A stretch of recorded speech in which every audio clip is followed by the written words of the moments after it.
Hey, coffee cuties, we are back with another banger. And today we are going to be talking about the many ways Black women are the blueprint. So let's just get right into it. So there is a lot of false propaganda going on in these YouTube streets and all over social media surrounding Black women because, as we know, we're always the topic in conversation. The latest trend of talking about Black women includes trying to make Black women feel insecure about our beauty. They either try to police our beauty or just flat out undermine our beauty.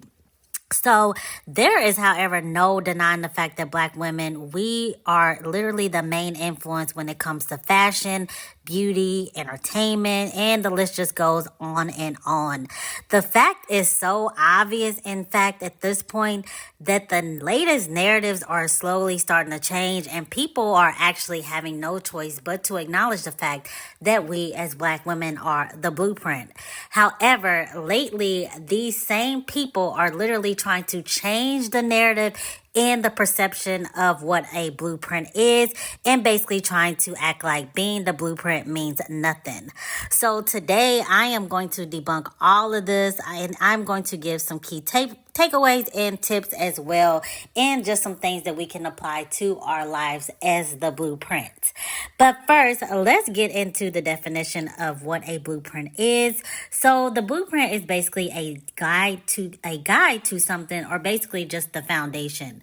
So without the blueprint, there is literally nothing. So for example, if you are trying to create something like we often do, we'll create movements, we'll create styles, etc. Oftentimes someone will come along and they'll observe what we have created, they'll admire it, then they'll try to sometimes mold what we as Black women have created and apply it to their own life. So I like to use the metaphor of macaroni and cheese when it comes to this whole mimicking us, etc. But again, people can basically try to attempt to mimic us the best way they can, but like macaroni and cheese, if you don't have the correct recipe, you don't have the sauce, so basically you'll just have noodles and cheese. So the haters, they want to again make it seem like the foundation is not nothing, but without the foundation there is literally nothing at all.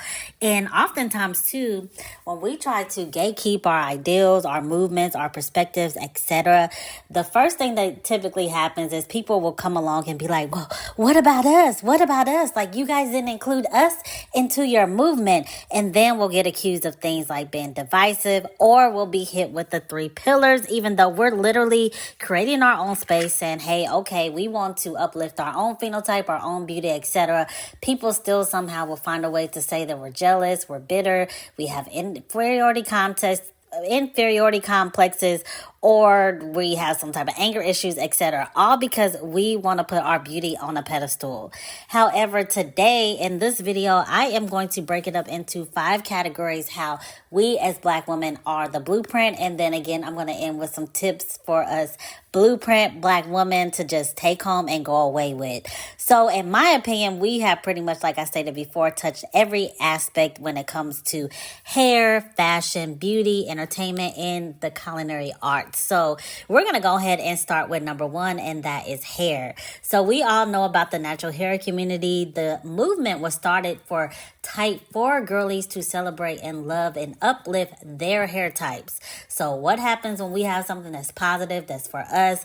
Here comes the what about us police. So next thing we know, everybody, all different hair, the type 1s, 2s, and 3s, they're all upset because they feel like they're not included. So then they come into our movement. Unfortunately, some Black women did put those type of hair textures on a pedestal due to inferiority complexes, etc. While other times it was just simply the brands and marketing, they chose to back up the hair type that they preferred. So what happened? The movement ultimately, unfortunately, failed and was hijacked by other hair types, oftentimes leaving type 4 hair to be underrepresented altogether. But that is okay because we are in a new space and time, and we as curly hair cuties, we are taking the microphone back and we are uplifting Coily hair types. So if you want full information about that, be sure to check out my video, The New Natural Hair Movement. But anyway, also when it comes to hairstyles, we are basically the ones who set all the trends there too. So if you see any type of woman, whether mixed and biracial, white, etc., rocking braids, wigs, weaves, hair art, hair jewelry, just so many things, that all comes from Black women. And also, even though it is often deemed as ghetto and unkept and ratchet, etc., when we wear our bonnets, now you will literally see all types of races of women in a bonnet at this point. That also came from Black women to preserve our hair. But again, we are always mimicked, always. Anytime we do something, it's criticized, but anytime another race of women do it, it is complimented, and that is just another example. But next, we're going to move into fashion. So as we know, we are literally the trendsetters in fashion as well. So some things I can think about is definitely hoops. So this reminds me of the LL Cool J song when he was like, I want a girl with extensions in her hair, bamboo earrings, at least 2 pairs. That was definitely about Black women. Also gold jewelry, including the gold jewelry that has like your name on it, or just dainty gold jewelry. That fashion definitely came from Black women. Also, in my opinion, I feel like the current Fashion Nova, BBL, baddie aesthetic and all that stuff, I feel like that came from Black women too. I feel like it was popularized by Black women, because I remember in the early 2000s when we were wearing jersey dresses. I don't know if you girls remember that, but I feel like that was the parent of the now Fashion Nova dress or tight-fitted bodycon dress and all that type of stuff. I know the pinup girls used to wear a version of that dress, but there is definitely a difference between the pinup girl version of that form-fitted dress and the baddie aesthetic that came from Black women that is literally off the charts. All races of women wear it. It is literally the latest fashion, etc. Also, long nails, that definitely came from Black women. And again, that's another one. When we wear our long, beautiful nails with the nail art, etc., we are often deemed as ghetto and ratchet, etc., but we're criticized and everybody else is often celebrated. Now you will see all type of rappers, mixed and biracial rappers within the hip-hop entertainment industry rocking those long nails that they got from Black women. Also, white toes, I feel like Black women were the ones who popularized the whole white toe movement. Now everybody is rocking it. Sneakerheads having a big time sneaker collection, that is flat out from Black women. Just all the hip hop songs when it comes to fashion, just really been into labels, etc. When those men are rapping, they are rapping about Black women. So all this obsession with the Gucci, the Prada, the Chanel that everybody is doing all over TikTok, etc., that came from the influence of Black women. You can argue with your mama because that's just the way it is.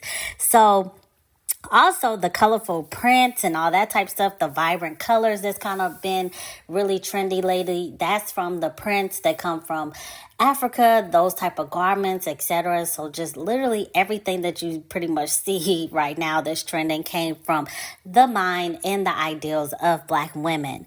Next, we're going to get into beauty. So when it comes to beauty, we know that we are definitely the most beautiful woman, in my personal opinion, with minimum effort. We don't need all the extras, but when it comes to something like full lips, we know everybody is out literally putting syringes in their lips to get that plump lip that Black women are naturally blessed with. And in our childhoods, when we had those beautiful set of lips, it was often teased and basically criticized again. And now it is something that other groups of women are complimented about. It's a beauty staple, etc. But they are literally trying to mimic the beauty, the natural beauty of Black women. Also, when it comes to body types, so we are definitely known to have the more curvier figures naturally. Just you again, if you had that naturally curvy hourglass shape like in the 90s, early 2000s even, people were calling you fat. But now that same exact body type is what's trending. People are literally flying overseas to get surgically enhanced to get their body to look like a Black woman. So this definitely reminds me of Kim Kardashian because she is often deemed as one of the first people, I guess, to popularize the BBL look, but she literally was mimicking black women. She not only mimics the body type, she also mimics the style, she mimics the hairstyles, so many things that she mimics, but again, she is not the blueprint. She is just a carbon copy of what she sees from black women. But our next category is going to be entertainment, which again, we are all through and through entertainment, just no questions about it. So when it comes to entertainment, something that stood out to me is the speech patterns that everybody is adapting today. It's also called slang, ebonics, AAVE, whatever you want to call it. Some people are trying to say that that is TikTok talk or TikTok social media talk or whatever. No, that language came from black women. So, for example, when you hear people saying stuff like sis and child and all that type of stuff, they are literally mimicking black women. So people are, once again, trying to take what the blueprint created, how we naturally talk to each other and what was deemed as ghetto and ratchet and all that stuff. But now that everybody else wants to adapt it, now it's trendy, it's cool, it's etc., it's acceptable, etc. Once again, we are often criticized when everybody else is complimented for the same exact thing. Another thing is just social media overall, and definitely on TikTok. When it came to those TikTok dances and all the trends, especially during C19, that definitely was black women. In fact, I don't know if you girls remember when black women decided to boycott the dance trends and all that type of stuff by stop making dances because they feel like they were not properly compensated, or when they would create ideals, they will often be given to white creators by doing the dances that black people created, but they would give the credit to white people, etc. And when they decided to boycott, it literally was a ghost town. So that just proves right there that black women definitely have the influence. But I just feel like the overall culture of social media in general is definitely heavily influenced by black culture and definitely black women. Also, when it comes to music, so pretty much every singer that you can think of in the modern day that's trending, whether it's country, pop, R&B, etc., majority of that sound is definitely from black women. That soulful sound that a lot of artists that naturally do not have a soulful experience, they are literally straining their vocal cords to attempt to sound like a black woman, how we naturally soulfully sound. And a good example of this is if you ask pretty much any singer, again, within the modern, definitely within the past 20 years, who one of their biggest inspirations was, 9 times out of 10, they are going to say Whitney Houston. And as we know, Whitney Houston is definitely a monoracial black woman. But also hip-hop culture, like I kind of stated before, is definitely heavily influenced by black women. So whether it's the good, the bad, or everything in between, those songs are about black beauty, black love, and unfortunately it also has a lot of derogatory things about black women that I don't support. But nevertheless, all through and through, that sound, that music, all of that is influenced by black women. So these black men in hip hop and all the even white men, etc., just all the races of men that dominate hip hop, they have literally made millions off the backs of black women. Also, something else is comedy. I actually did a video about this. Black men mimicking black women to get monetary gain and literally make millions by mimicking our behaviors, our talking, our slang, our the way we dress, the way we interact with each other, or the way we interact with men, etc. A good example will be Tyler Perry, who plays Medea, and he literally is a billionaire off the backs of black women. So that is a good example. But there's just so many more. Martin Lawrence, just pretty much every modern day black comedian tries to mimic black women in one way or another. And next, we're going to get into the culinary trends and just the whole food culture. So American food at this point pretty much is soul food.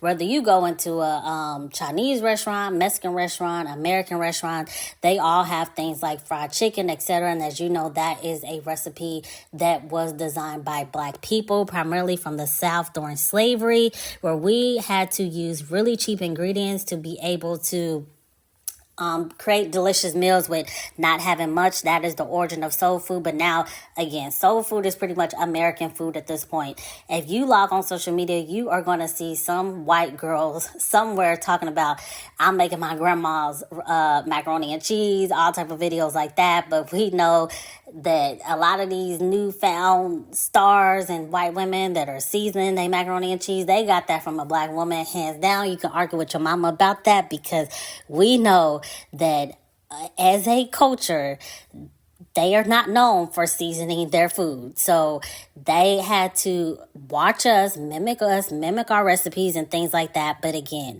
if you don't have the secret sauce, you may be able to make a macaroni and cheese, but it's definitely not going to be our grandma's macaroni and cheese. It's basically cheese and noodles at this point. But I want to also just state a little quote that I found to kind of sum up a lot of this, and also to give some encouraging words to us as black women when we feel like we're often mimicked, or anything that we do is criticized, again, when everybody else is complimented, etc. So the quote goes, imitation is the sincerest form of flattery that mediocrity can pay to greatness. So basically, without the blueprint, there is nothing. We literally we make the world go round, bottom line. So this also reminds me of the movie Bring It On. So I don't know if you girls seen that, but I don't know if you remember Gabrielle Union's character, when it basically was exposed that the white girls were stealing their dance moves and their cheers, etc. And they was actually winning competitions off the backs of black women. But when Gabrielle Union stepped up to the plate, she said that today is a new day. And she basically challenged them head on. And she told that white girl, I know you don't believe that all this was created by a white girl, do you? And I just find that to be so true. Like, I know these chicks don't believe that they have any type of sauce, any type of flavor, any type of style, any type of anything without black women, right? Like, are you delusional? What is going on? But anyway, also, when it comes to something that is meant for us, again, it's often deemed, we're always criticized. It's always, oh, we're ghetto, we're ratchet, we're this, but others often being praised, etc. All of the things that I stated above. My main solution to all of this is to continue to shine bright, shine loud, be loud, continue to speak up, continue to put yourself on that pedestal. People are going to intimidate. They're going to try to mimic you. And people are also very intimidated by black women, a confident, beautiful black woman who stands firm in her truth, stands firm in her power, etc. So I want to say, do not back down. Do not undermine yourself. Continue to shine bright in everything that you do, because we are here to stay. So the haters are just going to have to hate on, because we are back to basically place ourselves on the pedestal that we deserve as the blueprint. So all these attempted humbling tactics to try to make us feel like, oh, being the blueprint doesn't mean anything. There will literally be nothing without the blueprint. So again, do not let people, all this false propaganda, media, social media, all that stuff try to undermine you, undermine and police your beauty, etc. We as black women, we are again here to stay. Haters hate on, continue to be pressed and obsessed like a panini. Again, imitation is the greatest form of flattery to mediocrity. So continue to try to mimic and basically try to be us, but you can never be the original. You are always going to be the carbon copy. But this is going to be short and sweet. Be sure to leave any and all thoughts down below. Also, be sure to like, comment, and subscribe, because there are a lot more videos on the way. Also, be sure to tell a friend because we are lit over here. But until next time, see ya.